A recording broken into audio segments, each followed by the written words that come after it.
Welcome, welcome. What's going on, everybody? Happy Wednesday. Welcome to another Apple Home Talk Live. I'm excited to be here today. For one, we didn't stream last week, so this is overdue. Always enjoy hanging out. This is a live stream all about smart homes and building a smart home in the Apple ecosystem. And today, I'm especially excited because we have a very special guest. Everybody join me in welcoming Mr. Steven Robles. Steven, how's it going? It's going great. Good to be here. Thanks for having me. Awesome, man. I appreciate you taking time out of your, I assume, very busy schedule to be here and hang out with us a little bit today. For sure. Well, always got time for HomeKit, shortcuts, all that kind of stuff. So yeah, excited. Yeah, man. And for those who, for some reason, may not know who Steven is a YouTuber, awesome YouTube channel, which has just been like exploding, by the way. Your channel, it's been like so cool to see how fast it's growing. You just put out so much really valuable content, I think. So kudos to that. Steven's also a podcaster, host of multiple podcasts. So definitely check out Steven. We've got some stuff, links and stuff like that down in the video description. If you're not already following him, definitely go check that out. But what's new with you, man? How's everything going? It's going well. As you've been saying, just growing the YouTube channel. And I also make videos for Riverside's YouTube channel. That's actually my full-time gig.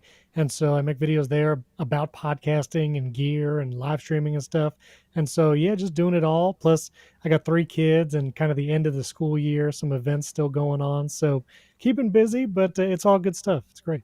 Yeah, man, it's incredible. I see your content and think sometimes, how do you do it all working full time? I've watched a lot of those Riverside videos, by the way. I got some podcast gear and stuff like that recently, so I'm kind of starting to play around with that. But yeah, man, you're just, it's crazy. That's crazy. And the kids, Thank you. I know, I know what that's like. I got a couple myself keeping me busy, and at least you got good weather down there in Florida. One of my favorite places to go visit is Florida. I saw you recently. You were down in Key West, right? Didn't you were Yeah. posting down from down there? Yep. Down in Key It's West. crazy. Yeah. It's been so hot, man. It's Florida. It's nice a lot of the year. I do enjoy going to the beach, which is nice. I'm originally from New York, and so I do enjoy the change, doing the beach life and stuff. And man, it gets hot, and the mosquitoes, man, they're next level. So you got to Yeah. balance it all. When did you move down south? Oh, it's been years now. I mean, we got married 17 years ago. I met my wife in college. And so I guess you could say I've been down here 17, 18 years, living in Central Florida. And yeah, it's nice down here, especially Tampa area. Lakeland is where I frequent. And there's a lot of cool like food halls now and more like events and stuff coming through. So it's a good area. Yeah. My wife and I have said for many years, actually, that one day when not when we retire, but when the kids go off to college or whatever they end up doing, we're going to move down to Florida. We've Hey. said that for years. Now I'm like, I don't know, because it seems like there's been a lot of people moving to Florida. Have you seen that? Has it been like, I've heard of some people that are from Florida saying, all right, I got to leave now because everybody keeps coming here. So It's becoming increasingly hard to find a little spot that you could call your own for sure. But Florida's real big. People don't realize how much area there is. And so, especially if you're looking at that central Florida corridor kind of, there's still places to go. It is getting expensive, I think, with everybody moving here yeah. to build or buy. And so I'm thankful we've been down here and already built. But it's fun, and the kids get to do a lot of stuff year round. So yeah, all good. Yeah. Yeah, that's awesome. Hurricane, Lone Star Trent said Hurricane Central. That is another con. I'll give you that. And we've had some close calls, but you prepare as best you can, and then at least hurricanes, you get a lot of warning. You know what I mean? You at least get a few days, and you can decide time to go, time to stay. So anyway. Yeah, that's true. Yeah, that's one thing that's we do get some bad weather here in South Carolina, like that, some hurricanes and things every now and then, but nothing like Florida. So I guess that's one of the benefits to staying here. And cost of living is one of the best places here in South Carolina. So I don't know. We'll see. Maybe I can blow up one day and just go get a second home in Florida, and I can just jump back and forth. Listen, Yeah, I just said to say one thing. I know this is a HomeKit show, but I will say I had the grand dream of like, maybe I'll get like a house by the beach and we can Airbnb it or whatever. And so I started Hmm. looking on Zillow, and man, just up and down the West Coast, like St. Pete, Clearwater, so expensive for houses that all have hurricane damage. Like you'll see a house that's like $300,000, 400,000. Like, okay, let's take a look. Man, there's like no walls. It was flooded, Oh, and I'm like, this is for a fixer upper. Okay, I see how oh it is. wow. So Well, click out of that. wow, that's crazy, but I believe it. All right, let's what's up, George? Let's say hi to some folks real quick, and we'll kind of get rolling. I got a lot of stuff I want to ask you. Steven does, Mm. has an incredible smart home, lots of shortcuts and things like that, and we got some. I didn't stream last week, so we got some things to catch up on, some things in the news, some new products that we can kind of discuss too. We'd love to hear your thoughts on some of that stuff. But first, let's say hi to some folks. George, what's up? George is in the house. Fall 2027 permanent move to Miami. George is a big fan of Miami. I know George likes to go down there and travel at least It's every year, I nice. think. Juan, what's up, Juan? Says Mr. Shortcut King. That's right. It's hard to think of you and not think of shortcuts. I must admit. I know you do all kinds of stuff on your channel, lots of just iPhone tips and Mac tips, all kinds of stuff around the Apple ecosystem, I think.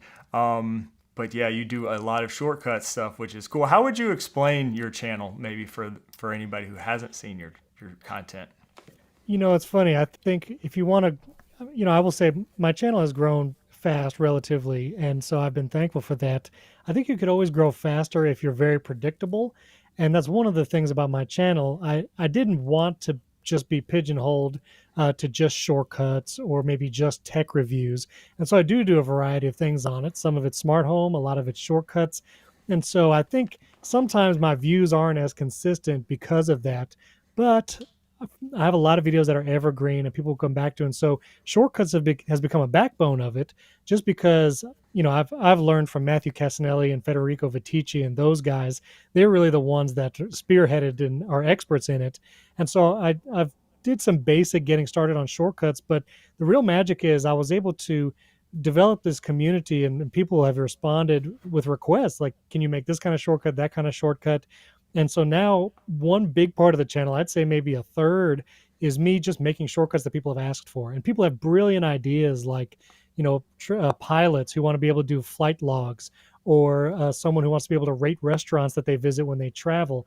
And so these interesting requests that actually apply to a lot of people, even though it's just one person that asked for it. So I've been lucky where they've kind of dumped into this one place, and I actually have a whole community on Circle where there's almost 1,500 people now, and they're all making requests Wow. and doing that. And so shortcuts is like one of the backbones of the channel. But I also love teaching, and so I'll have tutorial and tip videos and how to, I have one of my best performing videos is just how to get started with iPhone. It's like an hour long video, and it's funny, it Oh didn't wow. perform well at first, but it has done really well in the subsequent year and a half it's been live, and it's one of my most viewed now. So I just love being able to make things understandable and help someone learn how to use their stuff effectively. Nice. Yeah, that's awesome. Oh wow, we got Matthew Casanelli in the house here too. Is he in What's there? going on, There Matthew? you are, Matthew. Matthew. He's Thanks for. taught me everything I know. I'm not even Yeah, kidding. I've learned quite a bit from him myself. Another shortcut king there. Good to see you here. Um, John says shortcuts are hard. Glad he can teach us. That's right. Yeah, it is. Every time I see you doing shortcuts or Matthew or a lot of these guys online, I'm always like, man, I need to be doing so much more. There's so much you can do with them, and I know I personally just don't fully utilize it like I should. But I don't know. I need to just sit down, watch you guys, and just actively create shortcuts. Well, it's funny. I was actually just with some friends the other day, and one of them used an iPhone, doesn't use shortcuts, but they were telling me one of the things they do is that they create a new note every day in Apple Notes to journal. They have the same prompts, and he was basically like, I just copy and paste this text, put it into a new note, and then I journal for that day. And I'm like, bro, let me just try something. And so I made a quick shortcut that creates a new note with the questions that he had, puts the date automatically, which is something shortcuts can do, and I made it a Hmm. home screen icon. And I showed him, just tap this. And when he tapped it and it opened a new note with today's date and the questions, he was like mind blown. And so Yeah. sometimes it's not a volume of shortcuts that make it worthwhile. It's just finding those one or two tasks that if you can automate, it feels like you're saving time because you are saving time, and it feels like you've streamlined something, and that rewarding, that dopamine hit of like, I can use this every day, that's when it really becomes valuable. Yeah, that's a great point, and I guess that plays in so well to you having that community to kind of give you those because I that's a struggle for me. It's like, how can I use that? And then it's like you're trying to, find a problem for the solution kind of thing when you don't need these shortcuts, but you have all these great use cases from your community that you're like, okay, I can build something for these people, which is awesome. I did just do one that scans receipts, and I kind of built up off of one that I found, but then I was adding on to, and it's something I use every day, and it scans receipts. And I was like, well, what if I have a screenshot? And I added that in there so I can pick a screenshot, and I shared it with my wife. So that's like the only shortcut I think my wife is using, but it scratches a very specific itch for us and how we, need to do things. And yeah, that's a great point. Finding those and creating those that actually work for you and just those things that you do every day. That makes me feel better about not having a whole list. I see like Matthew's just like crazy list of folders. Yeah, so that makes me feel better about not having quite so many. Awesome, man. Well, you must be doing something right. So we got to talk about this. I think I have a screenshot pulled up here.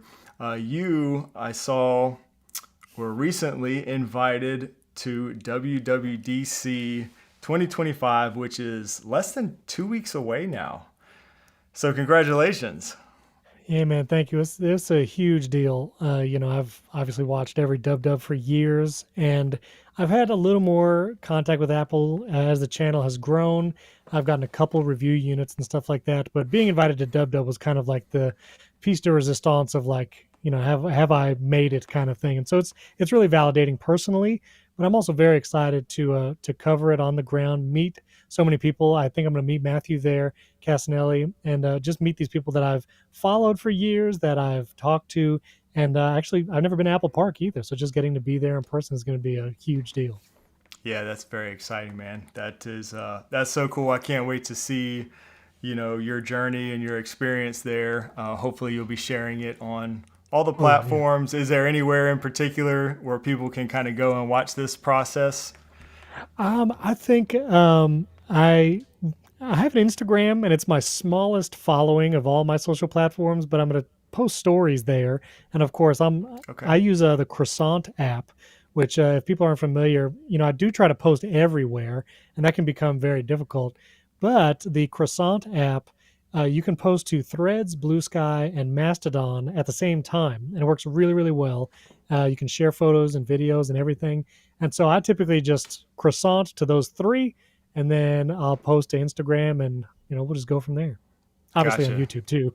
I'll be posting Yeah. shorts and everything. Yeah, cool. Yeah, I like using Instagram stories too. It's kind of same for me. It's a smaller following, but it's just so easy just to post those quick shorts or stories, I should say, Yeah, yeah. over there. Awesome. Yeah. Well, I look forward to seeing that, man. I've never been to Apple Park either, so I'm going to be living vicariously through you and rooting you on, man. That's going to be cool to see. I look forward to that. So let's talk about a couple things since we did not stream last week. We've got this news, which is a really kind of strange announcement here. But for those that don't know, OpenAI acquired Jony Ives' startup, and Jony Ives is, the one responsible for designing the iMac, iPhone, I think Apple Watch too. And OpenAI is, the company behind ChatGPT, AI, all this stuff. So this is pretty exciting, I think. They're talking about, I think there's a quote down here where there's a video there that doesn't really say a whole lot, but they're basically just announcing the announcement, really, that they're Yeah. working together. We But joked on they're our podcast, this looks like a wedding invite. Like it's very yeah, the serif font and the love picture at the top is funny. it really does. It really does. Yeah, the photo it's interesting. Interesting choice. But they're talking about coming out with some hardware in the future. I'm sure that, we're probably at least a year or longer out for seeing anything like that. But that is pretty exciting to see that pairing there. Are you excited about this kind of stuff? I know you use AI to some degree in your workflow. How big has I mean, I AI become for you?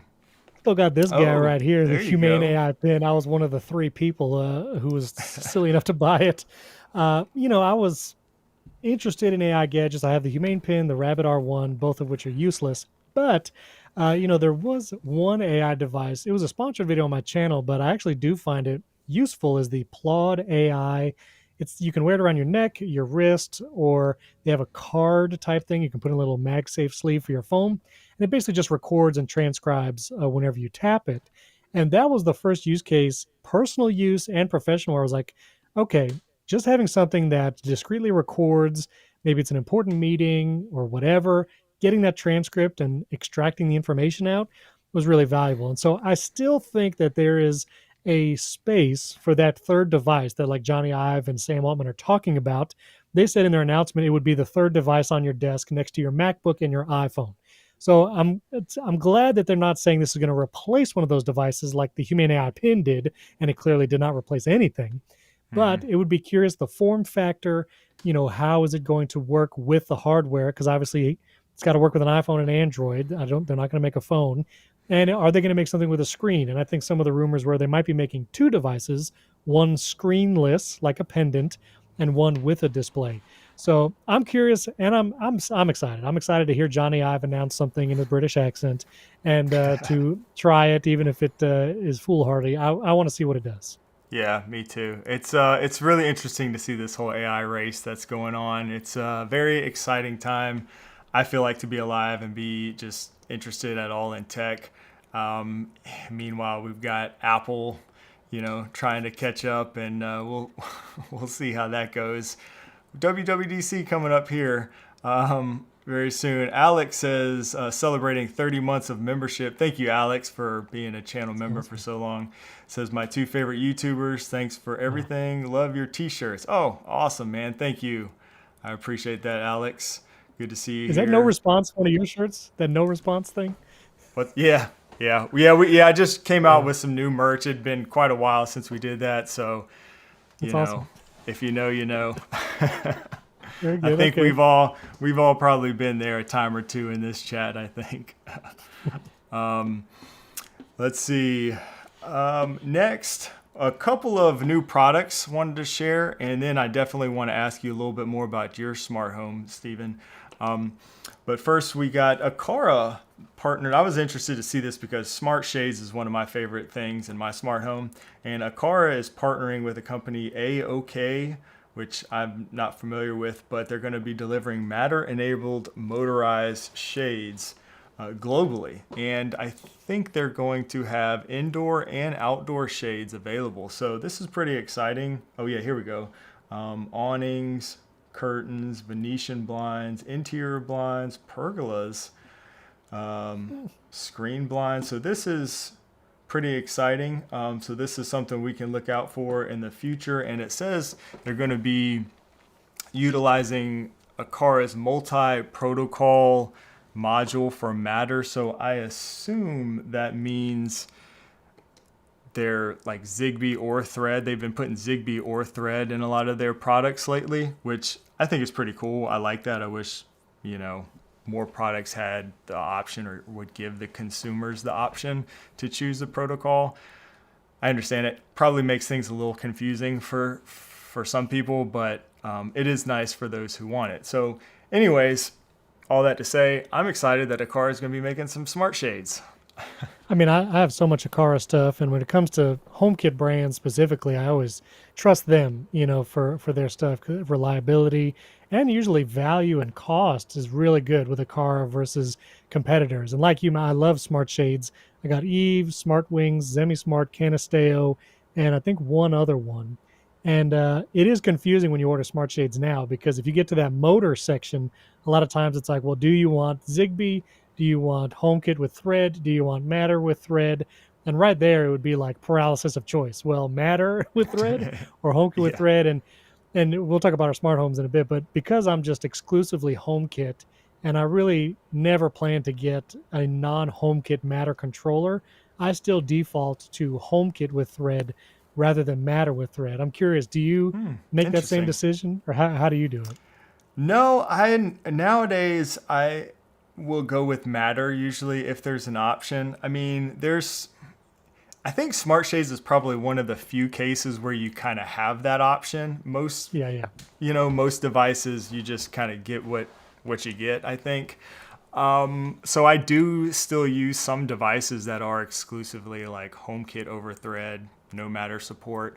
But yeah, I think with Smart Shades, I like the Matter support. I kind of was, and I could be wrong about this, but I was under the impression that a lot of these companies like Smart Wings, I know is one that I've used, and there's some other ones. What's the other one? Canisteo or something like that? Canisteo, yeah. Canisteo. I think they're another one that's kind of similar. I was under the impression that these companies were going to eventually just stop offering HomeKit over Thread and go with just Matter, just because, I mean, it's got to be easier to develop, just for Matter versus having to support all these different, individual platforms. But I don't think we've seen that yet. I think they're still, for the most part, offering all the options. So I could be wrong about that. So anyways, for that reason, I would usually go with Matter just because I assume it's future proof. And I have gotten a little ambitious in the last year or so with my smart home, and I've started using other platforms and kind of blending things. And having that Matter support is nice because then I can just add things. I'm not using Google or Amazon, just to be clear. Wait, so what are you using? Well, I've started dabbling in Home Assistant a little bit. There it is. Yeah, I Well, I know. hear one more. No, I'm just kidding. I know I everybody know. says Home Assistant is the deal, and I've not bitten the bullet yet. So I don't know. Yeah, I hear you. Well, the people who watch regularly are probably familiar with my ranting, and I often say that Home Assistant is like homework. It's not my favorite thing to do. I'm not an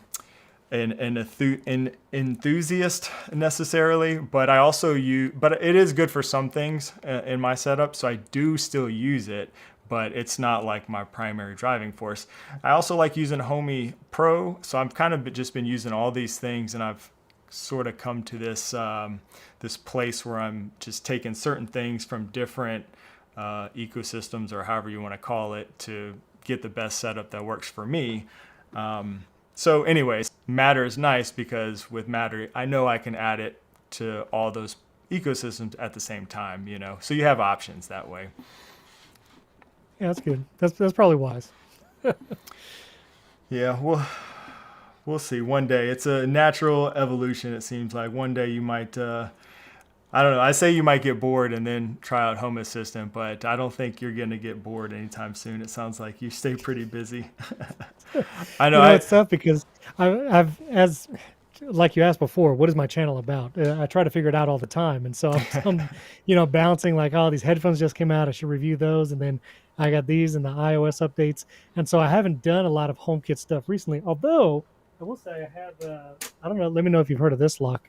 I just got this one sent to me. This is the X1 lock from It's what is this? Thorbolt, right? Is that a Thorbolt Thorbolt. lock? Yeah. It's got Yeah. a fingerprint and home key. So this is going to be my next HomeKit video. Have you ever done a video on this? I should Not look. this one. I think this one either Okay. just came out or is about to come out, right? I'm Yeah. familiar with it, but I have not used it yet.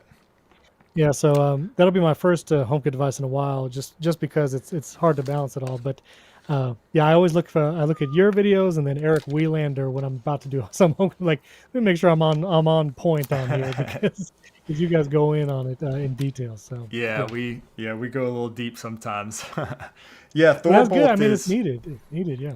Yeah, I enjoy it, so I kind of nerd out a little bit. So we try to keep it pretty simple. That's one thing like about the Home Assistant stuff is like, it can get so complex, and that's just not fun for me. I really like to keep things as simple as possible. When I say that, it doesn't sound like my setup is simple, but I just, I don't want to spend all night or all weekend, coding and, troubleshooting stuff. I mean, it's just who wants to do that? Some people do enjoy it. So, It's teach their it's own. it's enough. And Lone Star Trend was saying Eric's network upgrade was insane. And yeah, Eric Wieslander recently had a video of his new Ubiquity network setup.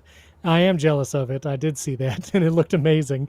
My Yeah. Ubiquity network is in a play closet, and it looks like a rat's nest, but it works, and I get pretty good speeds. But I will say sometimes the HomeKit is just enough to keep all your devices connected. And I joked this past weekend, I had like 7 devices not responding. I had to change some batteries and like my Eve weather and motion sensor. And then one of my smart blinds actually, I had to reset because sometimes it just disconnects from HomeKit and it won't come back until I factory reset it. And so that's enough tinkering for me. I don't want to do Yeah. any more than that. Yeah. Totally understand that. I totally understand that. Well, and speaking of new HomeKit devices, there is a new Govee lamp post that just came out. I did a little short video on this. I set one of these up. They're not cheap. 300. Well, it's on sale for $360. It is a really cool lamp post if you like the look of it. I set one up at a friend's house, and it's going to be part of a bigger backyard setup that I'm going to do over there. So that's pretty fun, pretty unique product there, and their stuff supports Matter now. So have you used any of the Govee products yet, I Stephen? do. They sent me their outdoor lights around the holidays, and so that was one of my first big Govee products, and love those things. Those are super cool. Yeah. Those are Matter, works right into HomeKit, and I believe I have a Govee like a small lamp, like the tabletop size like stick lamp. Doesn't Govee Okay. have one of those? Stick Or lamp. I'm trying to think of. It's Well, there's it's not. kind of like the Philips. It's not this one, is it? This is No, Govee. no, Yeah. maybe I'm thinking wrong. I'll try to find Trying what to I'm think talking of a about. But stick. They might. They might. like the That's Hughes the. Stein table lamp, Um. it's like that. I thought. Okay. Well, they have Let's see. floor lamps that I know are like that. Right, right, right. They Maybe very well maybe may. it is the floor lamp. It's the floor Okay. lamp. Yeah, That's what they it have is. a few Um, floor lamps. I actually keep it so my studio shares a wall with my family room where my kids play video games and congregate. And so I try to let them know I'm recording to maybe hope that they'll not yell and shout. And so I have that Govee lamp, the floor lamp that's like a stick in the corner. And whenever I run one of my HomeKit scenes when I record with some shortcuts, it turns red. And so it shows red against the wall. So hopefully they'll see that I'm recording. If not, no big deal. I'll just re-say my sentence. But that's what I use it for. Nice. That's awesome. Yeah, I've tried those kinds of things, and I don't think anybody pays any attention to to my lighting signals that I've tried to send throughout the house. Unfortunately. Yeah, it can be. I did have a busy box sign. I don't know if you've seen those. It's like this. It looks like a studio Oh light. yeah, yeah. Yeah, it connects to your Wi-Fi, and you can actually use it via shortcuts in the web interface. I had that mounted over my door, and that was more visible, and people did see that, like my kids, and they were quiet. But the problem is that yeah, there it is. The problem was the battery died so often, and I had to get a ladder out, a step ladder at least, to get mine down, recharge it, put it back up. I just didn't care to use it anymore, and so Mm, that's why I used the Govee lamp because I can just leave that plugged in, and I don't have to worry about a battery for that thing. yeah. That is pretty cool though. It'd be nice if they had like a hardwired option where you could just plug it in somewhere. That would one you I guess you could like have an outlet with a USB-C charger and just have it plugged into constant power, but I Okay. also get leery of like battery devices that are constantly plugged in. And like I'm so anal about that kind of stuff. Like my camera, for instance, I have a Sony A7 IV mirrorless camera. That's what I use for all my stuff, and I have it plugged in USB-C power, but I don't like it being powered constantly, even when I'm not in the studio. So I have it plugged into a smart plug. I have it, it's the Eve Energy, I believe. And Mm, so basically, I have a scene that when I'm getting ready to record, it changes all my lights here in the studio, but it also turns on that smart plug. So my camera's charging, but it's only charging when I'm recording and if I'm podcasting. And so I do like little smart plugs for things like that that I don't want like constant power to. yeah. That's smart. That's smart. I've seen, I think it was Brian who is in the chat, I think today, did something similar with all his camera batteries a while back, which is so they're not constantly, plugged in. Right. Yeah, that's pretty cool. A good way to use smart plugs. And then here's my wife in the chat chiming in. She says the reason is no one can remember what the colors mean, and no one looks at the Red is outlets. recording. Red is recording. I've had to. She said this before, and so I literally just set everything to red because red just means alert. Like if the gates are open, it turns I red. see. Don't open the door. If the alarm is on, it's red. Don't open the door. If I'm recording, red. Just be careful if it's That's red. funny. Whatever you're doing. That's yeah. Yeah. That's what I deal with there. I don't know what color tells people to be quiet. I don't know. Is that red? Maybe not red. I I guess mean, red. People are like, emergency. I don't know. yeah. I don't Who know. I knows? think red is the only thing people understand in my house, anyways. Yeah. Now, speaking of wires and plugging things in, I did want to share this. Now, this was announced, I guess. I've seen this popping up. I don't know if you've seen this, Stephen, but this is I'm not sure if I'm saying this right, Lafaer, maybe. But this is a wireless presence sensor, so a truly wireless wave sensor.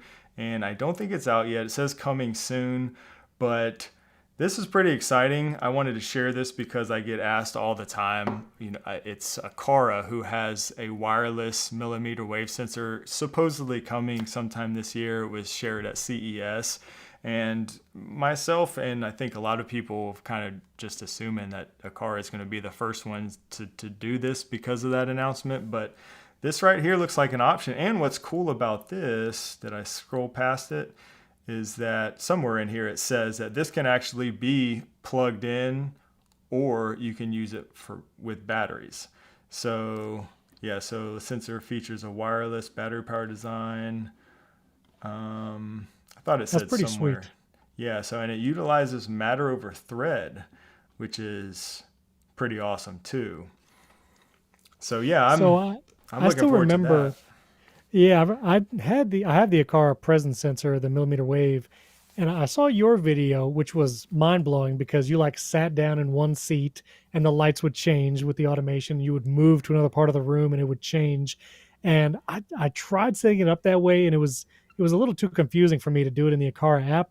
But also, I guess I tried doing it in this room, which is a small room. It's like 8 foot by 9 foot, and I have so much stuff in here that I talked to one of the Aqara people, and they said it might be too much interference just with all the stuff, and like where I sit, there's like so much around me, like HomePods Yeah. and like all this wireless stuff. So I couldn't get it to work, but I would love to try another one sometime, maybe in a large room, like a living room that doesn't have as much stuff, and see how it works. Yeah. All right, so you're not using any other presence sensors in your smart home right now? No, I do all motion sensors. I just do all Yeah. motion sensors, and I found I did try it in the bedroom, and it just didn't work consistently for me. And again, it might have been just how I had it set up, but I just do everything with motion sensors and timing certain things and shortcuts. So Yeah. that's what I do. Yeah, well, and that does definitely work too. And I even like to. I'm actually talking about this in a video coming up pretty soon. Is like convert to shortcut, and I even do that with the presence sensors for like the lights out automations and stuff like that. It just works a lot better when you're utilizing something like that. But regarding those presence sensors, so the one you're talking about would be the FP2, which is the one where you can set up all those zones and everything. And I will admit it is quite tedious to set up, and it's pretty cumbersome to get that set up and running, especially the way you want it to. Once you do, it's phenomenal if you Sure. can get it set up correctly. But they also came out with the FP1E, I think is the name of it, which is it's a cheaper one. It uses Zigbee, and it just I could pull it up. And what I like about it is that it's just a simpler sensor. So you don't have to, it doesn't do zones and all that kind of stuff, right? So it's just it just utilizes millimeter wave, so it's a lot more accurate at detecting if somebody's still in the room, even though they're being really still. So you might want to look at something like this, maybe for your office. Again, you can't set up those zones, but something like this should be able to do better at telling if you're like just sitting at your desk or on the couch or something versus a motion sensor, which again, I like these. I'm actually using one or two of these right now just because, you just set them up. It's easier. Don't have to worry about all those zones. And the new wireless one that they're coming out with should basically have the same functionality as this one. So I don't think you're going to be able to do like all the zones and kind of all that crazy stuff with that, because I assume that would just drain the battery really fast with all that kind of configuration. But yeah, I mean, we're hopefully this other one by Lafaer. Did I say? I don't know. I don't know how to say it. It looked like there was an umlaut over the E. Is it German? I don't know. Maybe. Yeah. Well, one of the things I would love to use a presence sensor for is in my kids' bathroom, they all leave the lights on. And so right now I have an automation where when the contact sensor opens, so ideally when they're walking out of the bathroom, it waits 5 seconds and then turns off all the lights, which is great. But if they didn't close the door, maybe they're just going to grab something, they turned on the light and they walked right out and they never closed the door, that means the automation is not going to run because they never then open it when they leave. And so then the light will stay on forever. And so I would hope a presence sensor would work. I am curious how that would work with like a glass door shower and whether it would detect someone in the room through that. But yeah, we'll see. Well, that's one of the benefits of millimeter wave is that it does actually go through. It can even go through walls. So, which could be a bad thing too, depending on the placement. But it can be a good thing. So it should be able to go. It pretty much can go through anything but like metal or anything like that. I don't know about like concrete and stuff, but through shower curtains and stuff like that, you should be good to go. I actually did one recently in a video where I put one like in a cupboard in a cabinet and closed it, and it was still detecting. In fact, it's still in there, and it still detects motion and everything like that. So it's kind of cool. You can tuck them away. Like that, and it'll be even better once we truly have some wireless ones. That's kind of been, the downsides are a lot harder to place when you have to find an outlet for them.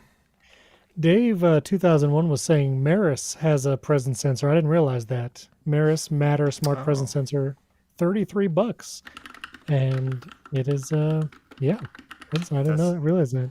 That's right. Yeah, I'm not a huge fan of Meross products. No? No. Do you use their garage? Use their garage door opener?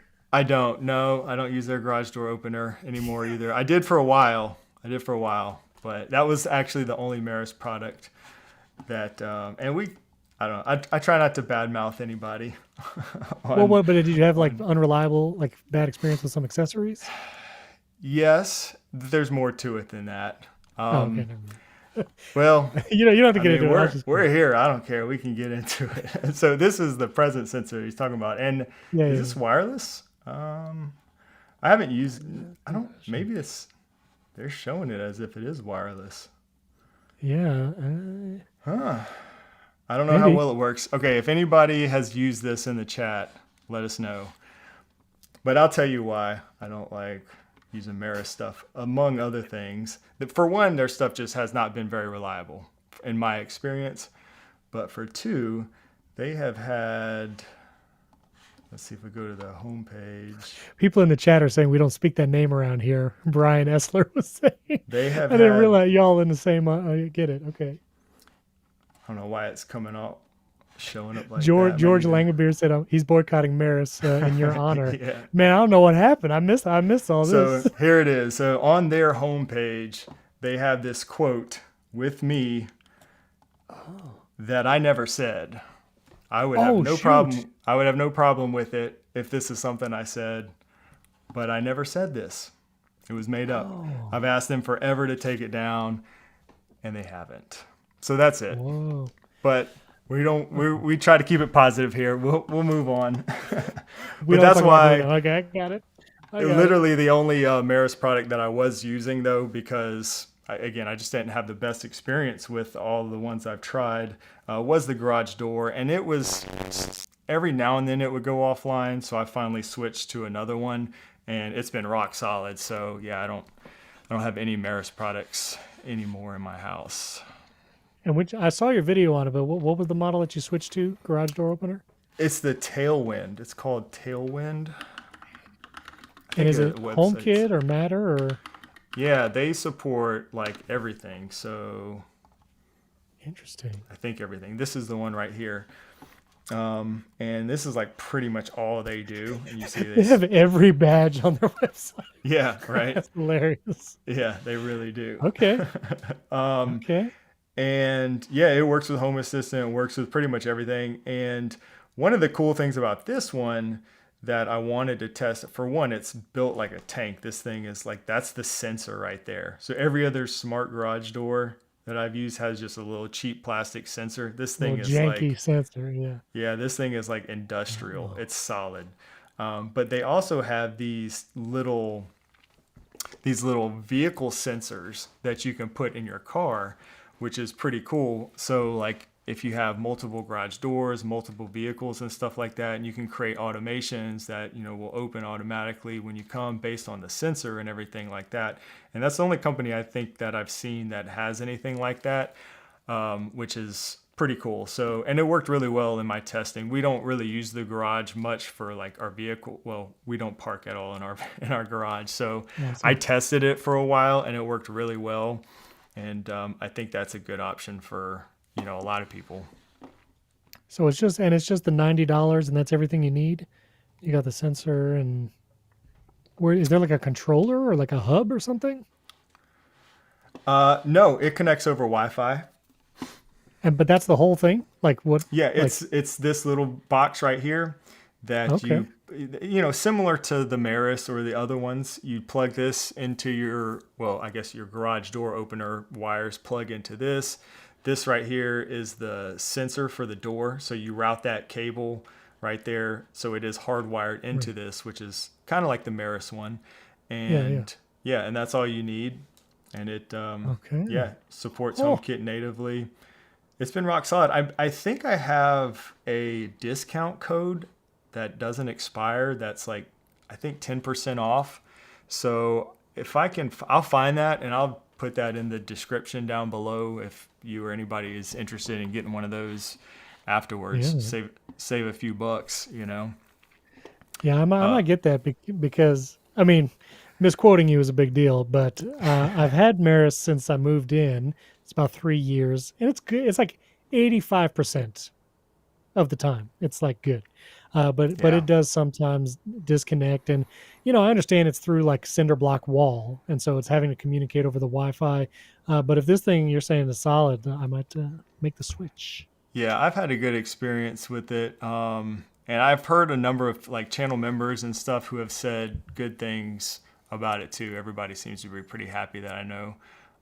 Like Jeff says the sensors work really well for tailwinds, much better than geolocation automations. Yeah, that's one of the cool things about it. It's very reliable.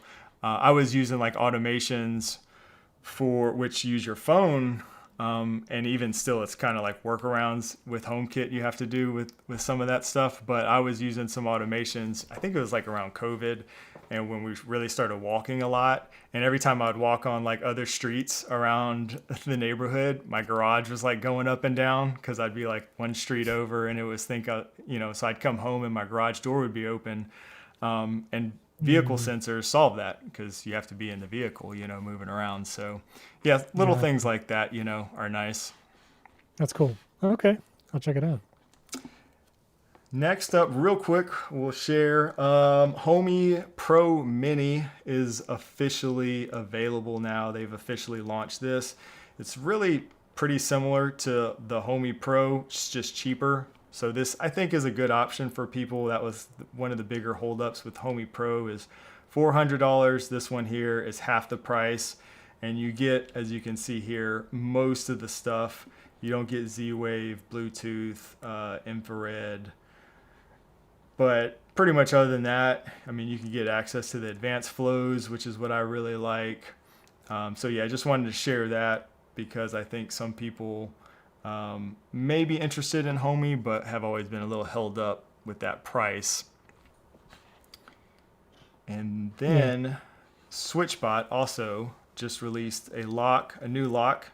I made a video about this that just came out. This I've used all of SwitchBot locks at one point or another. This one is by far the best one that they've made, and they've got this little keypad that has facial recognition, which is really cool. So if you're interested, you could check out that video. But this, I'm really happy with this lock. I'm going to continue using it.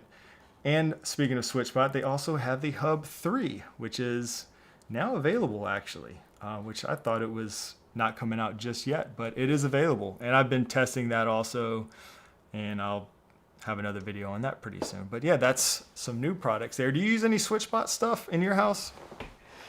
I did for a long time. I had the Hub 2, and then I tried their universal remote, which was not a good experience, and that was unfortunate. But I had their before I got smart shades in my bedroom, I had their like manual pull chain thing, or it was like an add-on. Like it was a motor basically that will, do the pulling for your shades. So I Okay. used that, and I used to use the fingers too at our old house for different things that we Oh called them yeah. the robot fingers, and those are Yeah. pretty cool. I like SwitchBot stuff for sure. I don't have a lot of stuff right now. I do have their smart plug. I do use a couple of their smart plugs, and I do enjoy. I like Okay. those. So yeah. Nice. Yeah, I'm down to, let's see. I really like their blind tilts, which allow you to automate the tilt That's what I blinds. meant. Oh, That. okay. Okay. I thought That's you were what I talking had. about like a okay. It was Gotcha. the blind tilt. Yes. Gotcha. Yeah, I still use a bunch of those. And the curtain bot is really good. I've got one of the well, two of those set up on one window here, and yeah, the lock. I was impressed with the lock, this new one. So I think Okay. SwitchBot's been doing some pretty cool stuff lately. I think we had some questions here. I saw Alex earlier asked, and if you may have answered some of this in the chat, Stephen, so forgive me if you have, but do you use Automator at all? Would love to see a video on Automator. Automator, I use zero. I don't use Automator. I do everything shortcuts. I used to use Automator for like batch file conversions and processes like years ago, but I do everything with shortcuts now. So, and there's a Nice. lot of things actually in the services menu, like when you right click on an image on your Mac, the quick actions, now you can like convert images, you can create PDFs, and you can do all of it bulk, like in bulk actions. And so it's either that or I create a shortcut for it. Yeah. All right. Yeah, I've dabbled with Automator a little bit. I had some, which I need to redo all my stuff here with like these live streams, but I had some stuff, I think, using Automator mixed with shortcuts because you can combine the two, right? Shortcuts and Automator and run like You can. some I never Automator did that. scripts with shortcuts. I kind of Yeah, dabbled in it just enough to, probably mess everything up. But I had some stuff that would open up windows and things like that that's cool. at one point. Let's see. And I'd heard you earlier, or I saw you answer this some in the chat, but I'd love to kind of go in on this a little bit.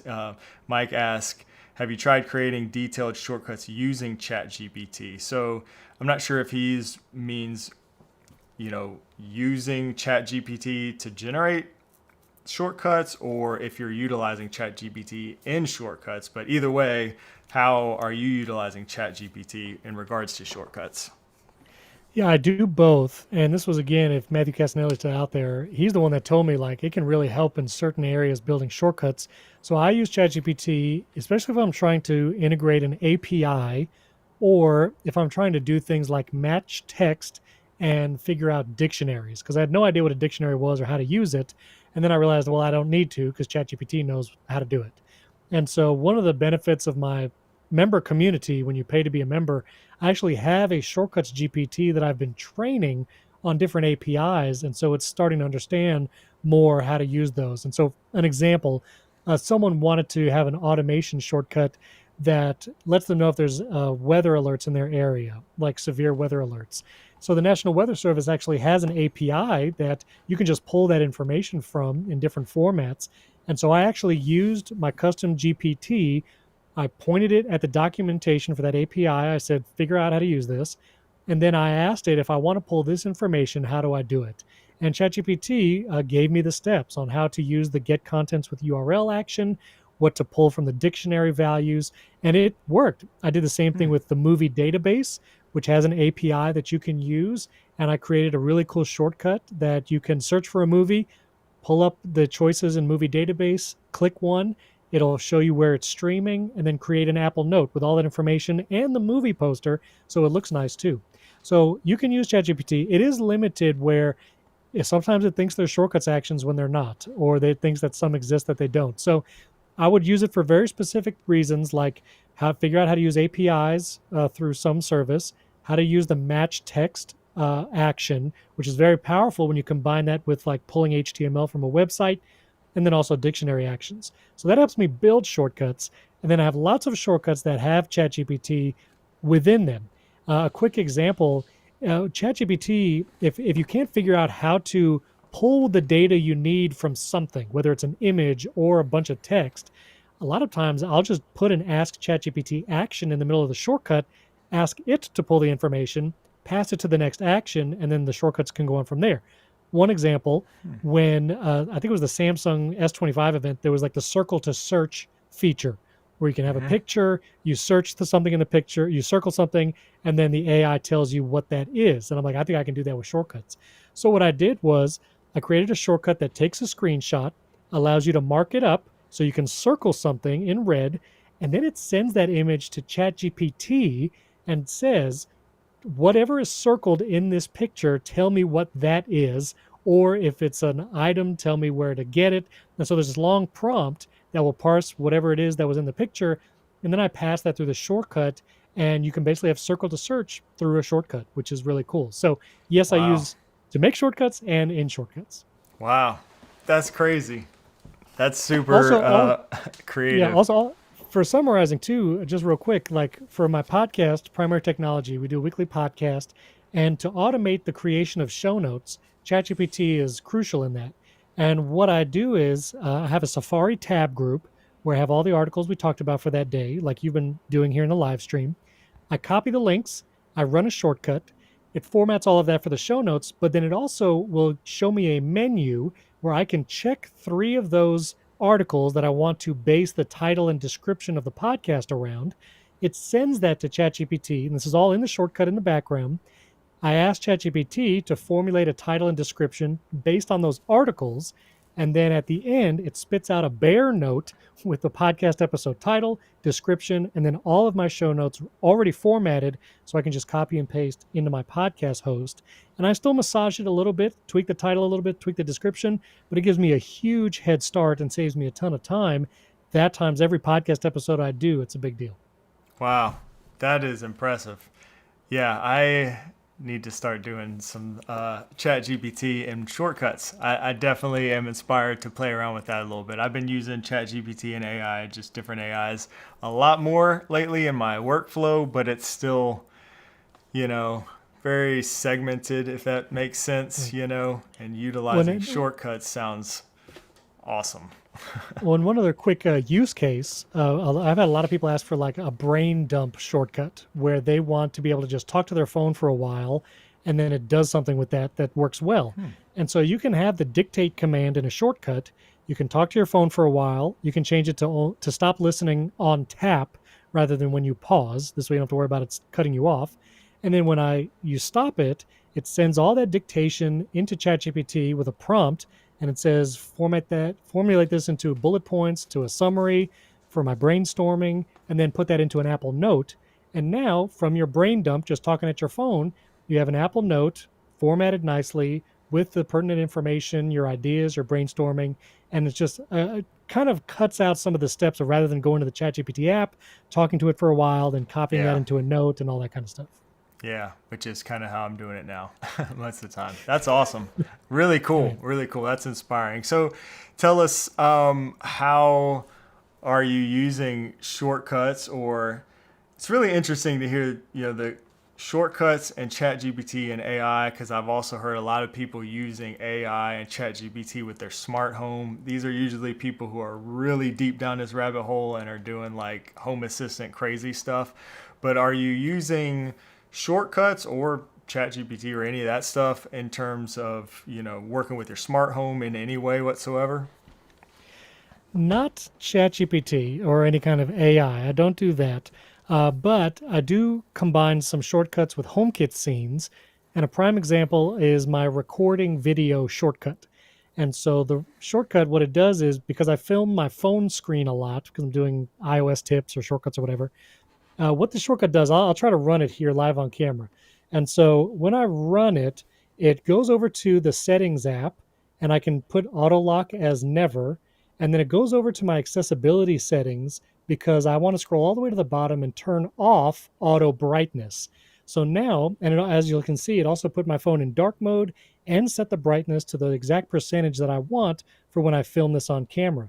Plus, it enabled a focus mode. So when I go and swipe home, this is the home screen that I use whenever I film. I'll switch out whatever apps I'm featuring here, has a wallpaper from Basic Apple Guy. And this is my filming focus mode.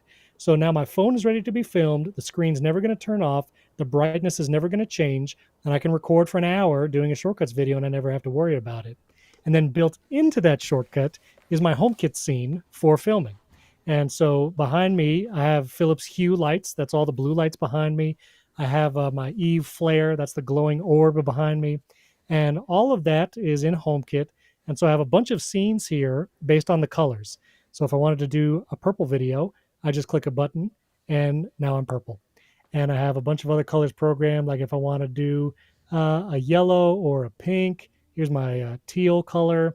And so I can have a different filming look at the press of a button, and I have those scenes in that shortcut so I can choose what color am I doing, and it gets me everything ready to film. Also close my Eve motion blinds, which I have blackout motion blinds over here. Nice. That is awesome. Yeah, that's really cool. And so you're basically utilizing scenes in with your shortcuts that are doing a number of other things, which is really cool. Yeah, that's awesome. Again, I'm inspired to go and create some shortcuts because I do. It's like you were saying earlier, so many of these things I do every time I sit down and record. I turn my phone off Right. or whatever. I shut the blinds, change the lights, all those things that could be so much simpler if I would just sit down and make a shortcut for it. So I'm When inspired. And another quick one, I'll just say I have one called Watch Something. This is my Watch Something shortcut here. And all it does is when I run it, it just asks me what room I'm in. So family room, bedroom, or living room. And when I tap the room, it will set a scene, dim the lights, get all that ready. But it also wakes my Apple TV, opens the Apple TV remote on my phone, which is a shortcuts action. And if Hmm. it's my family room, that's where I have my Philips Hue sync box, and that has a shortcuts action where it can start the syncing automatically. So with one shortcut, I can get the whole room ready to watch something. Philips Hue is syncing, the Apple TV is on, and I now have the Apple TV remote on my iPhone screen. And it can go so far as to open an app on your Apple TV in a shortcut. So you can have a shortcut that's watch YouTube in the family room, and that will set the scene, turn on the Apple TV, and open the app on that Apple TV, which is really cool.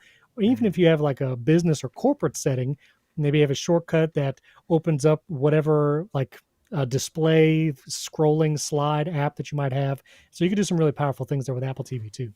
Nice. Absolutely. That's really cool. Yeah.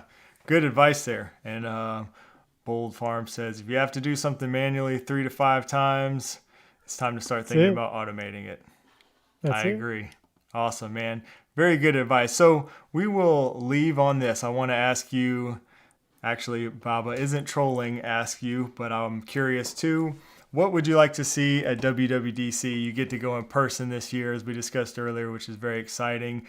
And I got to ask, do you think we're going to see anything about the smart home or HomeKit? I am secretly hoping that my invite means there will be either shortcuts news and or smart home news and maybe together. Maybe that's Oh, why yes. I got invited this year. So I am hopeful, pie in the sky. I would love for this to be a dub where there's hardware released so I can actually get like hands on with that. And there's the Hmm. rumored HomePod with a screen, that smart home device. Wouldn't it be wild if we saw something like that? Maybe even an updated Apple TV with some smart home announcements. So really hoping for something like that. I would love for that to happen. Obviously, big shortcuts section, better APIs and app intents for developers. That would be great. And frankly, I'm just really excited to meet a bunch of people that I've followed for years and yeah, see them all in person Yeah. and be at Apple Park. Yeah, that's cool. You have just a whole another level of excitement getting to go in person. So, I mean, Yeah, just man. the journey itself, that's going to be so cool to see, man. Well, congratulations again on getting to go. Can't Thank wait you. to follow along. And hopefully, we'll see some good announcements too in the process of WWDC this year. Well, where can everybody follow you? I've got your links to your YouTube channel and your podcast down in the description for everybody. But is there anything else you want to plug or anywhere, any big projects you're working on right now? If you listen to podcasts, Primary Technology is my podcast. Comes out every week. Me and Jason Aten. It's the tech news, very Apple focused, but we try to cover everything. That's every Thursday, and that's here on YouTube, Primary Technology. And you can go to primarytech.fm and you can find it in all your podcast players. So, yeah, that'd be awesome. Awesome. Awesome. Sounds good. And I do think I put a link to that in the description Sweet. of the live stream. If not, I'll make sure we do that. Thanks It's again, there. Stephen, so much for awesome. Well, thanks again so much for hanging out again, taking time out of your day to hang out and chat with us about smart homes. It's always fun, man. And enjoy WWDC. Thanks. Thanks for having me. All right. Bye, everybody.